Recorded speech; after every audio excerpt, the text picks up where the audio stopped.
सबसे पहले मैं आए हुए इलेक्ट्रिक मीडिया मालेगांव के तमाम जिम्मेदारों का शुक्रिया अदा करता हूं कि उन्होंने हमारी बात आवाम तक पहुंचाने में हमारी मदद की। और मालेगांव में जैसे अभी मुहर्रम का पीरियड चल रहा है, इससे पहले बकरीद से हम गुजरे। मालेगांव में ऐसा होता है कि तमाम जितने भी ताजिएदार हैं मुहर्रम पर ताजिया रखने वाले, बकरीद की बासी या त्योहासी या बकरीद की पूरी छुट्टी में तमाम ताजिएदार अपनी अपनी ताजिया लेकर जाते हैं। बहुत से ताजिएदार नहीं बनाते हैं। नहीं बनाने के बाद ताजिया जो है तो इमाम बाड़े में ले आके रख देते हैं। तो मैं और वही ताजिया फिर दूसरे साल के लिए यूज करते, उसमें चंपनी वगैरह बदल के। अब की साल ऐसा हुआ है कि लॉकडाउन की वजह से सब ताजिएदार, बहुत से ताजिएदार जो है तो अभी तक डरे हुए हैं कि पता नहीं क्या होगा, परमिशन मिलेगा या नहीं मिलेगा। तो मैं उन तमाम ताजिएदार तक ये पैगाम पहुंचाना चाहता हूं कि इमाम बाड़े में अभी तक जितनी भी ताजिया रखी हुई है, मैं तो मेरे ख्याल से जो है तो 100 से 150 ताजिया अभी भी वहाँ पर रखी हुई है। लोग लेकर नहीं गए। बार बार वहाँ के जिम्मेदारों की तरफ से शिकायत आ रही है कि इतनी ताजिया यहाँ पर रखी हुई है, कोई लेकर नहीं जा रहा है। तमाम ताजिएदारों तक ये मैसेज दे कि तुम्हारी अपनी अपनी ताजिया लेके जाए। वो अभी तक इसलिए नहीं ले गए कि लोग डरे हुए हैं। तो मैं सबसे कहना चाहता हूँ कि जितने भी ताजिएदार हैं अपनी अपनी ताजिया लाए। ताजिया रखने का परमिशन पूरा पुलिस स्टेशन से मिल गए। अपने घर पर रखने का परमिशन, जिस तरह हम हर साल बाहर रखते हैं उस तरह रखने का परमिशन मिल चुका है। और जो ताजिएदार परमिशन के लिए हर साल फॉर्म भरते थे, इस साल ऐसा ना होगा। सुन्नी ताजिया कमेटी के व्हाट्सएप से सब ताजिएदार जॉइंट हो, और जो जॉइंट है वो ताजिएदार सुन्नी ताजिया कमेटी के जो एडमिन है वो फॉर्म ना भरते हुए अपना रास्ता, नाम, मोबाइल नंबर, वो सुन्नी ताजिया कमेटी के जो एडमिन है, ग्रुप के एडमिन है, उन तक अपना रास्ता पूरा जो है फॉर्म जिस तरह हम भरते हैं उसी तरह व्हाट्सएप पे लिख के हमको मैसेज कर दे, ताकि हम फॉर्म भर के उनका फॉर्म जमा कर देंगे। और दूसरी बात यह है कि जितने भी ताजिएदार अभी तक ताजिया नहीं लेके गए, उनसे बराए मेहरबानी मैं गुजारिश करता हूँ कि अपनी अपनी ताजिया लेके आ जाए। और जिसको नहीं लेके जाना है तो सुन्नी ताजिया कमेटी के जिम्मेदारों तक इत्तला दे दे कि हम ये ताजिया नहीं लेके जाएंगे तो हम वो ताजिया कोई दूसरे को दे देंगे। हमारे पास अभी भी बहुत सारे ऐसे लोग आ रहे हैं जिनको ताजिया बनाते नहीं आती है, तो वो लोग रखना चाहते हैं, मगर ताजिया नहीं होने की वजह से वो लोग ये चीज़ से महरूम रह जाते हैं। तो मैं तमाम ताजियादारों से गुजारिश करता हूँ जो ताजिया नहीं रखना चाहते हैं वो अपनी ताजिया वहाँ से लेके आ जाए, जो रखना चाहते हैं लेके आ जाए, जो नहीं रखना चाहते हैं वो अपनी ताजिया जिम्मेदारों से, सुन्नी ताजिया कमेटी के जिम्मेदारों तक इत्तला दे दे कि हमारी ताजिया आप अपनी जिम्मेदारी पे किसको दे दो, अगले साल फिर हमें वो वापस दे देना। और दूसरी बात यह है कि अभी जैसे आप सब लोग जानते हैं कि लॉकडाउन की वजह से थोड़ी बहुत परेशानी आ रही है। ताजिया रखने में पुलिस से परमिशन मिल चुका है। आप ताजिया एकदम बिन फिक्र से रख के ताजिया जो ले आने की बात है 11 तारीख को, हमारी कोशिश जारी है डिपार्टमेंट से, हम इंशाअल्लाह उसका बहुत जल्द रास्ता निकल जाएगा। इतनी बात मैं कह के ख़त्म करता हूँ। शुक्रिया। देखिए, एक इल्ज़ाम जो ताजियादारों पर लगाया जाता है कि मर्द और जन का इख्तिलात, यानी मर्द औरत एक दूसरे में भिड़ जाते हैं। आप इस बात पर ध्यान दें कि जहाँ पर ताजिया ऐसा होता है कि जहाँ ज़्यादा ज़ायरीन आते हैं तो वहाँ पर ख़वातीन के लिए और मर्दों के लिए रेलिंग लगा करके अलग अलग इंतज़ाम कर दिया जाता है। और इस मर्तबा हम लोग उस रेलिंग के अंदर और डिस्टेंसिंग करने वाले हैं ताकि एक जत्था जाए, ज़ियारत करे, आगे बढ़ जाए, उसके बाद दूसरा जत्था जाए। और सैनिटाइज़र वगैरह का इंतज़ाम करने वाले हैं। जो देर तक के रुकने वाले हैं उन लोगों को हम देर तक रुकने नहीं देंगे। आप ज़ियारत करो और आगे बढ़ जाओ ताकि वहाँ भीड़ इकट्ठा ना हो सके। जो चढ़ावा वगैरह लेकर के अगरबत्ती, फूल, शीरनी वगैरह लेकर के आएंगे उनको भी ऐसा है कि आप फूल, शीरनी, अगरबत्ती वहाँ रख दीजिए, जब तक दुआ होगी तब तक आप दूसरी तरफ बैठ जाइए। इस तरीके से हम लोग जो है तो सोशल डिस्टेंसिंग का, सैनिटाइज़र का, मास्क का, हर चीज़ का वहाँ पर बार बार ऐलान करते रहेंगे ताकि ज़ायरीन जो है तो उस बात का एहतियात कर सकें। ताजिया बनाने वालों के साथ में जो लोग ताजिया के साथ में जाते हैं, कहीं ऐसा होता है कि डीजे बजाया जाता है, कहीं नौजवान बच्चे नाचते हैं, तो इस तरीके की खुराफात से ताजियादारी बदनाम होती है, तो आपकी एसोसिएशन ताजियादारों को किस बात का इंतबाह देकर बावर कराती है? नहीं, ऐसा है कि डीजे जो है, अभी मैंने जुमा के दिन भी मीटिंग में बोला कि डीजे मत लगाओ। पहली बात तो जो पुराने दौर में ये कोई स्पीकर डीजे वगैरह नहीं था, तो जो पैगाम करबला है, जो वाक़यात करबला हैं, उसको नज़्म की शक्ल में पढ़ते हुए जाते थे, तब उससे लोगों को समझ में आता था। तुम्हारे डीजे की तेज़ आवाज़ में लोगों के कान में वो होता है, तकलीफ होती है, लोग सुनने को तैयार नहीं रहते, तो फिर हमारा निकल के फ़ायदा नहीं है। इसलिए बहुत बड़ा डीजे लगाने की बजाय छोटे स्पीकर लगाएं और उससे पैगाम करबला को, पैगाम इमाम हुसैन रज़ियल्लाहु तआला अन्हु को आम करें। अब ये मैं उस दिन भी बोला कि ताज़िया जब कोई रखता है तो बनाने तक वो रहता है, लेकिन जब ताज़िया बाहर आ जाती है तो हर एक ताज़िएदार का अपना खुद के नाम का परमिशन होता है। इसलिए अगर कुछ उसके ताज़िया के साथ हुआ तो उसकी जिम्मेदारी है, तो वो ताज़ियादार यही कोशिश करता है कि मेरी ताज़िया के साथ कोई नाखुशगवार वाक़या ना हो, तो वो उस फिक्र में रहता है ताज़ियादार और उसके संभालने वाले। एक ताज़िया के साथ 2-4 लोग, 10 लोग, 20-25 लोग रहते हैं, जो मरसिया वगैरह पढ़ते हुए चलते हैं, मातम वगैरह करते हुए चलते हैं, उनके साथ 20-25 लोग होते हैं। बाकी जो ज़ायरीन में कुछ लोग घुसते हैं, जो सिर्फ पसंदी करते हैं, हुल्लड़बाजी करते हैं, और उससे बदनाम ताज़ियादारों को किया जाता है।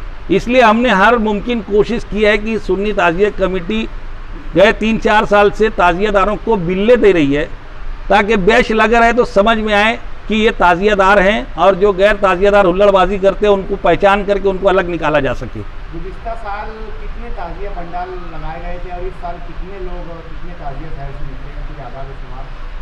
ताज़िया जो है वो अकीदत व मोहब्बत में बनाया जाता है। कुछ लोग, मैं कहा कि वसीला जो है, हज़रत आदम अलैहिस्सलाम ने तौबा की, सजदे में रहे, अल्लाह से अपने गुनाह की तौबा करते रहे, मगर उनकी तौबा कबूल नहीं होती थी। तब उनको एहसास हुआ कि एक नाम मैंने जन्नत के दरवाजे पर देखा है जो अल्लाह के नाम के साथ लिखा हुआ है, तो उस नाम का वसीला दिया तो उनकी तौबा कबूल हुई। तो वसीला लगाना हमने हज़रत आदम अलैहिस्सलाम से सीखा है। तो एक अल्लाह ताला, अगर हम इस काबिल नहीं है, हमारे अमाल ऐसे नहीं है कि अल्लाह की बारगाह में हम अपनी बातों को, अपनी दुआओं को कबूल करवा सके, तो हमको किसी न किसी का वसीला लगाना पड़ता है। तो ये बनियत तवस्सुल है, एक वसीले के तौर पर है कि हम इमाम हुसैन के वसीले से अल्लाह से दुआ मांगते हैं, और अल्लाह ताला अगर वो दुआ को कबूल करता है तो हम भी इमाम हुसैन की याद को बनाने के लिए ताज़िया बनाने की मन्नत मांगते हैं कि अगर हमारी अल्लाह ने इमाम हुसैन के वसीले से ये हमारी बात पूरी की तो हम 5 साल 7 साल ताज़िया बनाएंगे। इस तरीके से किसी की मन्नत पूरी हो जाती है, उसका ताज़िया बंद हो जाता है, कोई नई मन्नत मांगता है, उसके ताज़िया तैयार हो जाता है। किसी के दिमाग में अल्लाह ताला डालता है कि नहीं, मुझे भी हुसैनी होने का सबूत देना चाहिए, मुझे भी ताज़िया बनाना चाहिए। इस तरीके से ताज़िया की तादाद कम ज़्यादा होते रहती है। पिछले साल 500 के पौने 500, लगभग 475-76 तक के लगभग कमोबेश, और ताज़िया जो है छोटे छोटे बच्चे भी बना लेते हैं, और ये सब घरों के अंदर बनता रहता है। इसलिए जब तक वो बाहर नहीं आता हम उसकी सही तादाद नहीं बता पाते। गुज़िश्ता 10 वर्षों के अंदर ताज़ियादारी में कितना इजाफा हुआ या कमी आई? गुज़िश्ता 10 वर्षों में, उन 10 वर्षों के पहले ताज़ियादारी में थोड़ी बतदरीज कमी आ रही थी, मगर सुन्नी ताज़िया कमेटी के कामकाज शुरू करने के बाद ताज़ियादारों के जो मसाइल थे, किसी ने ताज़ियादारी को ये बोल करके कि ताज़ियादारी गलत है, किसी ने ताज़ियादारी बंद नहीं की। जहाँ भी ताज़िया बनता था, अगर बंद हुई है तो इस बुनियाद पर बंद हुई जो उनको तकलीफ़ें आती थी, जो परेशानियाँ थी। तो सुन्नी ताज़िया कमेटी ने अपनी कमेटी के मार्फत उनकी तकलीफ़ों को दूर करने की कोशिश की। आज अल्लाह के फजल व करम से लगभग इन 10 वर्षों में 100 के करीब ताज़िये में इजाफा हुआ है। कुछ इलाकों में ताज़िये के पास कुत्ता गोली, शराब वगैरह पी करके लोग मातम करते हैं, ऐसा आवाम में चर्चा भी होता है, और ताज़िया की बेहुरमती करते हैं, इसके ताल्लुक से आप क्या कहेंगे? मैं अभी बोला कि ऐसे लोगों की पहचान के लिए ही सुन्नी ताज़िया कमेटी ने बिल्ले देने का एक एहतमाम किया कि जिन लोगों के पास हमारा बिल्ला है, अब उसके अलावा उनमें से जो ऐसे लोग हैं जो जानबूझ करके जो ताज़िया से अकीदत रखने वालों को बदनाम करने के लिए कुछ अफवाहें फैलाई जाती है, कुछ लोग हमारे बीच में घुस करके ये सब हरकत करते हैं, तो उनकी पहचान करके उनको अलग निकालने के लिए हम लोगों ने बिल्ला देने की कोशिश की है। और ताज़िया के पास कोई चप्पल पहन कर नहीं जाता, तो नशा करके जाने का तो कोई सवाल ही नहीं पैदा होता। ताजियादार अकीदत में मोहब्बत में ताजिया बनाता है। ताजिए के जो मंडप रहता है उसके अंदर कोई चप्पल पहनकर जाना पसंद नहीं करता, तो कोई नशा करके कैसे जाएगा? ये सिर्फ ताजियादारों को बदनाम करने की बात है। मैंने पिछले साल एसपी संदीप गुगे साहब, कुछ लोग हैं जो अपने आप को बड़ा हुसैनी बताते हैं, उनको ताजियादारी से कोई मतलब नहीं है, वो ताजिया को कभी जिंदगी में बनाए नहीं, ताजिया को समझा नहीं, अल्लाह ने उनको हिदायत नहीं दी कि कभी वो ताजिया को समझे, वो ताजिया को खिलौना समझ लिए।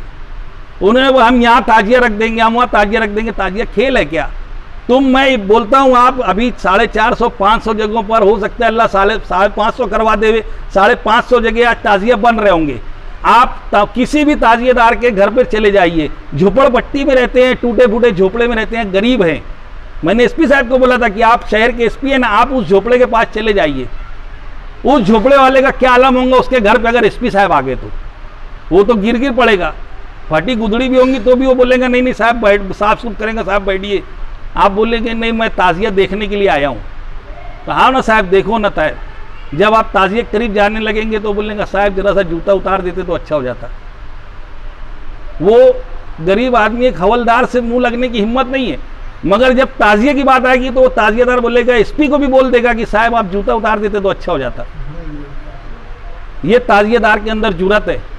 और अगर एसपी साहब बोलेंगे अब मैं क्या जूता उतारूं, ऐसा करो ठीक है मैं जूता भी उतारना पड़ेगा, अंदर आऊंगा तो मैं बाहर ही रहता हूं, आप ताजिया बाहर निकाल दो। कोई एक ताजियादार की ताजिया आप बाहर निकलवा के बता देना। ताजियादार बोलेगा साहब माफ करो, ये हमारा ताजिया हमारी अकीदत की चीज़ है और उसके लिए अल्लाह ने दिन मुतय्यन किया है। आपको अगर बाहर देखना है तो 9 तारीख को आ जाना, 10 तारीख को आ जाना। आप 10 तारीख और 9 तारीख छोड़ के आपको ताजिया देखना है तो आप अंदर देख सकते, बाहर हम नहीं दिखा सकते। तो ताजिया के ताल्लुक से इतनी बारीकी ताजिया वाला करता है। तो ये जो इल्ज़ामात लगाए जाते हैं सिर्फ इल्ज़ामात है, साबित तो कर दो। अभी जैसे इजाज़त नहीं मिली है ताजिया दफन करने की और जो भी उसका आगे का प्रोसीजर है, अगर ना मिले लॉकडाउन में भी बरकरार रहा तो क्या ताजिया कमेटी क्या पैगाम देगी ताजियादारों को? देखिए अभी ताजिया दफन करने की इजाज़त नहीं मिली, ऐसा नहीं है। वो जो गवर्नमेंट का सर्कुलर है उसमें ऐसा लिखा है कि विसर्जन का जुलूस नहीं निकाल सकते। और उसमें कलेक्टर साहब ने, आरती सिंह मैडम साहब ने भी मुझसे, हम लोगों से कहा था कि सवाल ये नहीं है कि एक ताजिया के साथ 4 लोग जाएंगे। अब जाहिर सी बात है कि 4 लोग जाएंगे, मगर अकीदतमंद ज़ायरीन जो है वो 400 हो जाएंगे, हम किसको रोक सकेंगे? फिर साथ में इस किस्म के लोग आएंगे, उनको कैसे रोक सकेंगे?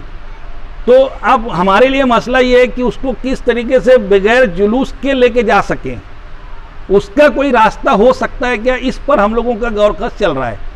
बहरहाल हमने बार बार ताजियादारों से यही कहा है कि ये बीमारी किसी मज़हब को, किसी ज़ात को, किसी अकीदे को, किसी के भरोसे को देखकर नहीं आती।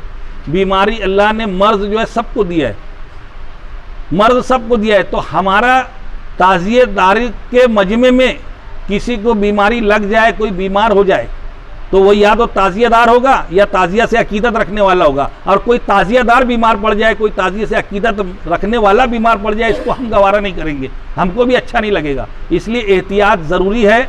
और अगर उस बीमारी से बचाव के लिए जो भी एहतियाती तदाबीर हो सकती है, वो चाहे ताजिया के जुलूस को मुख्तसर करने की, नहीं ले जाने की, जैसी भी हिकमत अमली होगी, सुन्नी ताजिया कमेटी ऑफिसरान से बात करने के बाद अगर कोई रास्ता निकलता है ठीक है, नहीं निकलेगा तो सुन्नी ताजिया कमेटी की हिदायत पर अमल करने को ताजियादार तैयार है।